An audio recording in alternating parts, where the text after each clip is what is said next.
bonjour les petits amis. Aujourd'hui, j'aimerais vous parler de vers holorimes. Alors, que sont les vers holorimes? Pour aller vite et faire simple, mais après ça nous permettra d'aller plus avant dans l'univers fantastique, fascinant et magique des sons, de la langue, des phonèmes, donc des sons. Bien, les vers holorimes sont des vers, donc des lignes de poésie. On va dire ça pour faire vite, c'est même pas l'objet réel du propos d'aujourd'hui. Ce sont des lignes de poésie, donc qui sont bornées, qui ont une certaine longueur et qui riment, comme tous les vers normalement en poésie française classique riment. Mais là, ce sont des vers, donc des lignes qui sont ces lignes sont si particulières qu'elles riment de la première à la dernière syllabe. Alors, comment est-ce possible? Ça a l'air complètement... On comprend ce que ça veut dire, mais on a l'impression que c'est pas applicable, qu'on ne voit pas ce que ça veut dire concrètement.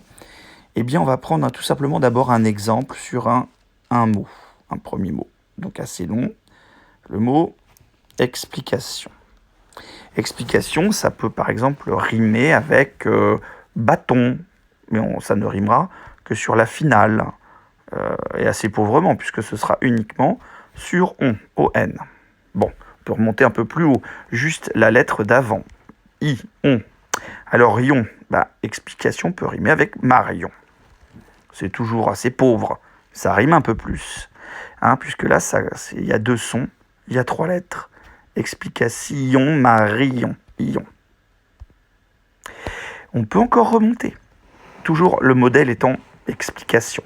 Sur le se, qui est écrit avec un T, sur le se, et donc ça fait sion, explication rime par exemple avec solution. Bon. Voilà, et donc là, on a remonté encore. Cette fois-ci, la rime est riche. En tout cas, elle est suffisante, mais elle est même riche. On est sur 4 lettres. On a déjà remonté 2 fois. Et donc, cela rime en sion. Explication, solution. Est-ce qu'on peut aller plus haut? Bien, la lettre d'avant étant le A, ation, cela donnerait quoi? Proposition, explication, accélération. Bon. Explication, accélération, vous savez, le fait de prendre de la vitesse, d'aller de plus en plus vite. C'est un peu la vitesse de la vitesse, l'accélération. Eh bien, nous avons donc maintenant 5 lettres, et donc explication, rime, accélération, les rimes sont en ation. Ça devient ultra riche et ultra chic. Et puis après, on passe à location.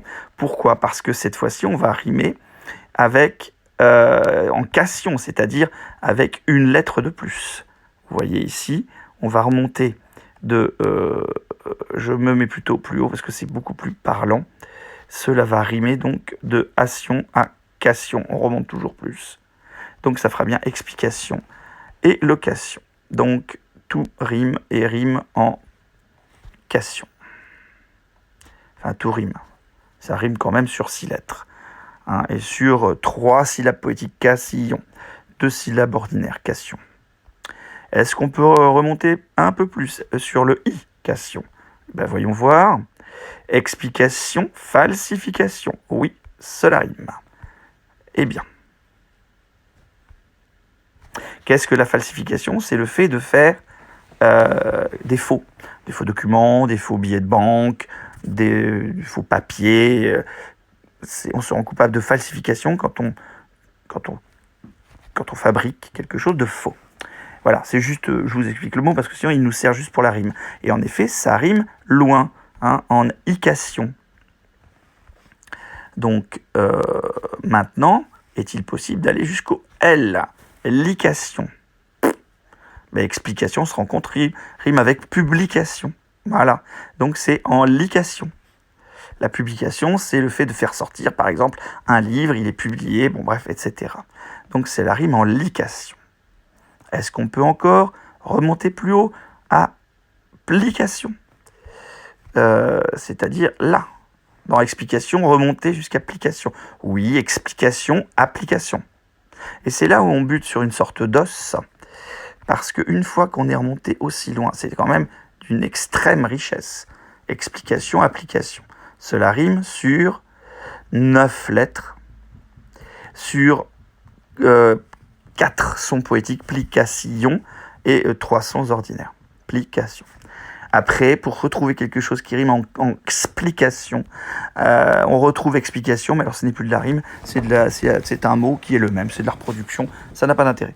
Alors déjà, si assez rapidement on bute rien qu'à l'échelle d'un mot, comment pourrait-on imaginer des vers, des lignes de poésie qui rimeraient d'un bout à l'autre, qui rimeraient du début à la fin? Eh bien, c'est possible. C'est possible en ce que, tout simplement, voilà, je vous ai trouvé, il y en a quelques-uns.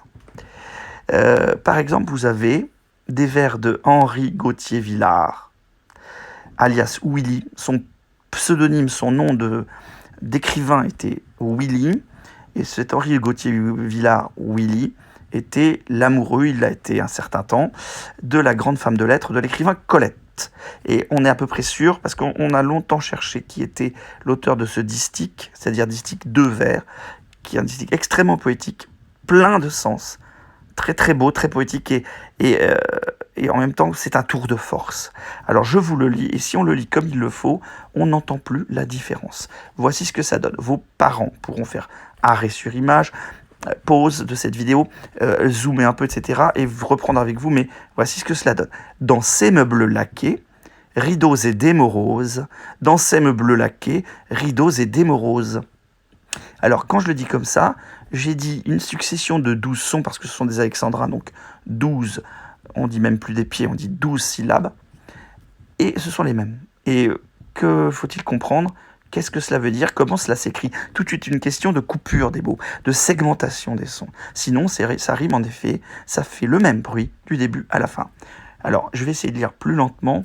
Dans ces meubles laqués, rideaux et des moroses. Déjà, il faut faire une liaison. On ne dit pas rideaux et des, mais rideaux et des moroses, parce qu'on est en poésie, qu'on met, comme à chaque fois qu'il y a une belle cérémonie, et c'en est une, la poésie, on met ses beaux habits. Et donc là, on va se fendre d'une liaison, parce qu'il est impossible de ne pas dire de liaison dans la belle poésie classique.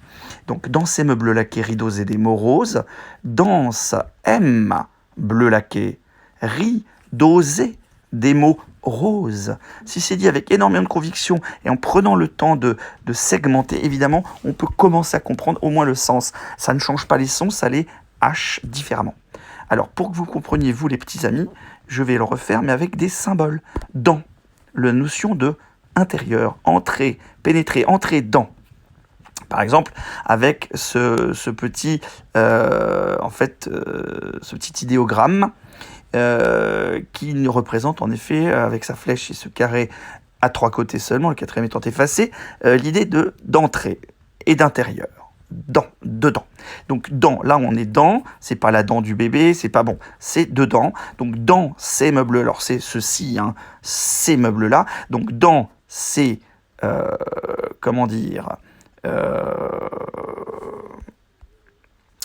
meubles, alors, dans ces meubles, voici des meubles, on a commode, fauteuil, canapé, armoire, des meubles, vous voyez ce que c'est. Donc dans ces meubles, on est dans une maison, il y a des meubles, tout plein de meubles, on est peut-être seul. Dans ces meubles laqués, qu'est-ce que c'est que laqué? Eh bien, c'est qui a subi un traitement avec de la laque, qui est une gomme, résine, utilisée de tout temps, depuis longtemps, pour faire luire des surfaces, donc des meubles, des cassettes, des trésors, donc pas mal de choses. Cassette au sens de, non pas de VHS, hein, mais de petits coffres. Et donc, voilà ce que ça pourrait être un meuble laqué, enfin maintenant un meuble qui brille, qui a été bien frotté. C'est un petit peu trop moderne d'ailleurs à mon goût, mais enfin voilà. Dans ces meubles laqués, dans ces meubles luisants. Mais qu'est-ce qui se passe à l'intérieur de cette pièce où nous voyons des meubles luisants? Eh bien, dans ces meubles laqués, rideaux, hein, vous savez ce que c'est que des rideaux, il y a aussi des rideaux aux fenêtres, pourquoi pas, rideaux et dés. Il y a aussi des dés. Alors, ce n'est pas des dés à jouer. Ce n'est pas un dé qu'on lance sur le tapis. C'est le toit qui est au-dessus d'un fauteuil ou le ciel de lit, le toit qui est au-dessus d'un lit. Donc, c'est associé au Moyen-Âge, à une époque où on avait souvent besoin, pour se protéger, de manière au moins symbolique, ou pour marquer une autorité, d'un petit toit. Vous le voyez ici en haut, tout en haut de ce grand fauteuil où siège un roi. C'est un dé. Ce toit au-dessus que vous voyez, c'est un dé.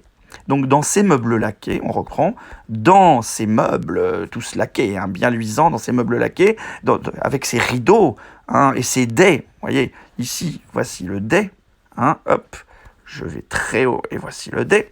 Rideaux et dés moroses. Qu'est-ce que c'est morose? Triste, terne, sinistre, gris monotone, sans intérêt. C'est morose.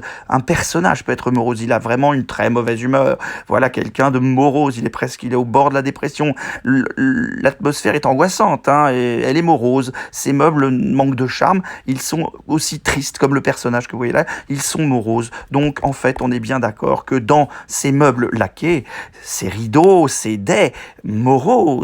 Et deuxième vers, les mêmes sons et vous verrez comment ça s'agence. Danse. Voilà, la danse, il s'agit pour toi de danser. Danse, j'ai dit danse. Danse, aime, hein, l'activité de l'amour, c'est important. L'affectivité, les sentiments, c'est très noble d'aimer. Eh bien, on demande au lecteur, après vous verrez même que c'est plus encore qu'un lecteur, d'aimer. Il faut que dans ces meubles laqués, rideaux et des moroses, d'abord on vous demande de danser, on vous intime l'ordre de danser. Danse, ensuite aime aussi, il faut que tu aimes, il faut que tu sois amoureux ou que tu aimes très fort, danse, aime. Mais on s'adresse plus qu'au lecteur, on s'adresse à un serviteur, un laquais. Un laquais, vous voyez, alors là de l'ancien temps, perruque, habillé à la française, c'est comme ça qu'on dit. L'habit à la française, c'est l'habit de marquis en quelque sorte, qu'on voit au carnaval. Et les laquais étaient donc les domestiques, les serviteurs, voilà, le personnel de maison. Et là, en plus, ce n'est pas n'importe quel laquais, hein, quelqu'un qui vous fait le service, c'est un laquais qui est tout bleu, vous voyez, il est bleu. Donc bleu laquais, c'est pas un laquais blanc, laquais noir, laquais jaune et jaune laquais, bonnet blanc et blanc bonnet, c'est bleu laquais. Mon cher laquais bleu, mon bleu laquais, tu vas danser, tu vas aimer dans ces meubles tout tristes. Danse, aime, bleu laquais, ris, il faut que tu rigoles. En plus, non seulement on te demande de danser et d'aimer, on te demande de rire. Alors ris, rigole, ris. Et ris de faire quoi? Parce que tu peux rire pour rien, c'est un absolu. Tu ris, mais tu peux aussi rire parce que tu vas faire quelque chose. Et là, tu vas te hasarder à faire quelque chose, tu vas oser. Allez, ose, sois fort, un peu, sois courageux, sois fort, sois fort. Sois fort. Bon, allez, costaud, forza. Tu vas oser, ris d'oser. Mais d'oser quoi? Mais des mots. Tout simplement des mots. Il rit d'oser des mots. Dans une bulle, il y a tout le temps des paroles en BD. Hein, dans une bande dessinée, blablabla, blablabla, des insultes, des mots. Tu vas risquer, hasarder des mots, tu vas dire des mots. Tu vas oser dire des mots, mais des mots roses. Pourquoi roses? Qu'est-ce que ça veut dire des mots roses? Mais c'est tout à fait en parfaite relation avec l'amour. Ces mots roses sont des mots badins, des mots du vocabulaire amoureux, le rose de l'amour, le rose de bien des cœurs. Les mots roses sont les mots de l'amour, tout simplement. Et dès lors, on peut maintenant tout redire et voir que ces deux vers magnifiques ont en plus un sens total qui se referme sur lui-même, qui est nécessaire, et dans un tour de force, mais hallucinant, vertigineux. Donc dans ces meubles, tous ces meubles qui t'environnent dans cette maison sans doute abandonnée, ou peut-être tes maîtres, dont tes maîtres sont partis, tu te retrouves seul à faire le ménage, la fête est finie, ils sont partis loin, c'est une résidence secondaire, donc dans ces meubles qui maintenant furent le témoin sans doute d'une fête brillante, mais qui ne sont plus que des témoins éteints, froids, tristes, ils luisent, certes, ils sont luisants, ils sont laqués, c'est leur nature, ils ont été passés à la laque, pas la laque pour les cheveux, j'ai bien dit cette gomme résine, hein, bon, comme la mire, bon, eh bien la laque, ils sont laqués, donc dans ces meubles laqués, mais ces rideaux, ces dés, en plus c'est sûrement des propriétaires qui ont grand goût, qui aiment beaucoup le Moyen-Âge, donc qui sont peut-être un peu romantiques sur les bords, fort cultivés, qui aiment bien toutes sortes d'assemblages étranges, gothiques ou baroques, et donc tout cela paraît sinistre et éteint. Après les rires de cette fête superbe, tout est morne, morose. Et donc dans ces meubles laqués, ces rideaux, ces dés, ces toits, ces ciels de lit, qui sont devenus tristes par comparaison avec cette brillante fête qui s'en est allée, qui est éteinte, eh bien, il faut pourtant avoir le courage. Sinon, toi-même, tu t'abandonnerais à la même tristesse, à la même maussaderie que tes maîtres, et tu ne ferais plus rien. Pour résister à cette tentation du vide, il faut que tu danses. Tu es tout seul, personne ne te voit. Alors, mon ami, danse, aime, après tout, tu vas les aimer, ces vieilleries, tu vas les aimer, ces meubles qui sont les témoins d'un passé glorieux, d'un riche passé. Tu vas pouvoir peut-être même inviter une jeune lavandière, une soubrette qui sera charmante parce que tu as le droit d'être amoureux et tu peux l'inviter à danser et tu pourras l'aimer dans ce décor qui fut le décor de plus riches amours. Bien, donc danse, aime, ne te freine pas, hein. Bleu laqué, c'est à toi qu'on s'adresse. Toi qui es si petit, toi qui es la lie du peuple, qui est tout petit, eh bien tu as les mêmes droits.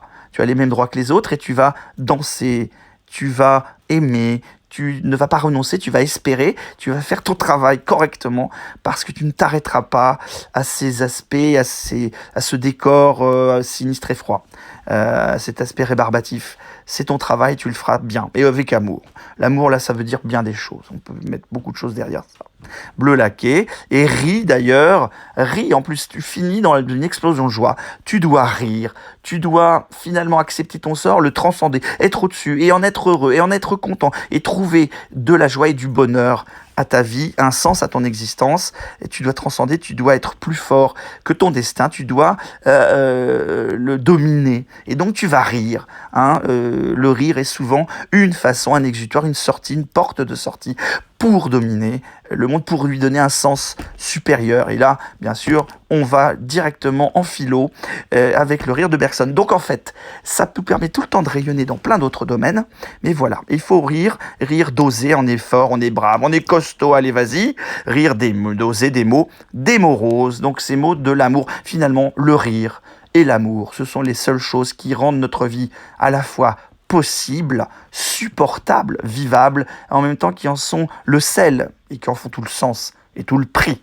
Alors vous voyez qu'avec une espèce d'humour presque potache, un tour de force, un trait d'humour assez incroyable, qui n'était que donc une sorte de défi. Tiens, je vais faire rimer du début à la fin un vers et donc son mutant, puisque c'est à la fois le même et pas tout à fait le même, par le sens en tout cas des coupures, eh bien on arrive parfois à un miracle. Ça aurait pu être poussif et complètement absurde, et on tombe sur un instant de poésie sidérant. Voilà, donc, écoutez, il y en a d'autres, des vers Olorim, il faut les chercher, prendre le temps de les trouver, si cela vous intéresse, et vous pouvez chercher avec père ou mère, avec vers Olorim, cela s'écrit ainsi, Olorim, et vous en aurez sûrement toutes sortes d'extraits, voilà, vous aurez des... comment dire ? D'ailleurs, mon correcteur, c'est tellement rare ce mot, qu'il ne le reconnaît pas, il pense qu'il est fautif. Quelle horreur ! Quelle horreur ! Alors, maintenant, donc, vous pouvez chercher sur Internet, dans des livres, enfin, ce que vous voulez, si cela vous a plu. Ce que c'est que des vers Olorim, mais d'autres exemples, des échantillons. C'est un vrai bonheur. Merci et à bientôt, chers